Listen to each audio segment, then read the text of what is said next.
ಅರಣ್ಯದ ಅಂಚಿನಿಂದ ಬಂದಂತಹ ಕಾಡಾನೆಯನ್ನು ವಾಪಸ್ ಅಟ್ಟೋದಕ್ಕೆ ಹೋದ ಅರಣ್ಯ ಸಿಬ್ಬಂದಿಯನ್ನೇ ವಾಪಸ್ ಅಟ್ಟಿದೆ ಇಲ್ಲೊಂದು ಆನೆ. ಈ ಘಟನೆ ಚಾಮರಾಜನಗರ ಜಿಲ್ಲೆ ಗುಂಡ್ಲುಪೇಟೆ ತಾಲೂಕಿನ ಬಂಡೀಪುರ ಹುಲಿ ಸಂರಕ್ಷಿತ ಪ್ರದೇಶದಲ್ಲಿ ನಡೆದಿರೋದು. ಬಂಡೀಪುರ ಎತ್ತರದ ಪ್ರದೇಶದಲ್ಲಿ ಕಾಡಾನೆಯೊಂದು ಅರಣ್ಯದ ಅಂಚಿನಿಂದ ಬರ್ತಾ ಇರೋದನ್ನು ಗಮನಿಸಿದ ಅರಣ್ಯ ಇಲಾಖೆ ಸಿಬ್ಬಂದಿಗಳು ಕಾಡಾನೆಯನ್ನು ಮತ್ತೆ ಕಾಡುಗಟ್ಟೋದಕ್ಕೆ ಮುಂದಾದಾಗ ಅದೇ ಓಡಿಸ್ಕೊಂಡು ಬಂದಿದೆ.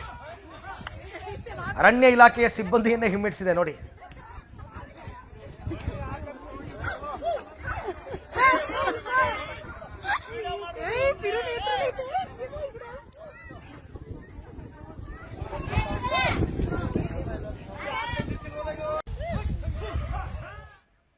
ಇನ್ನು ಹಾಸನ ಜಿಲ್ಲೆಯಲ್ಲಂತೂ ಆನೆಗಳ ಹಾವಳಿ ಮಿತಿಮೀರ್ತಾ ಇದೆ.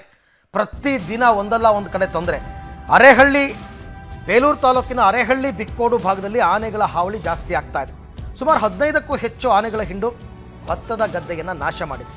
ಮರಿ ಆನೆಗಳ ಜೊತೆ ಬಂದು ಪೈರು ತಿಂತಿರೋ ವಿಡಿಯೋವನ್ನು ಅರಣ್ಯ ಇಲಾಖೆಯ ಡ್ರೋನ್ನಲ್ಲಿ ಸೆರೆ ಹಿಡಿದಿದೆ.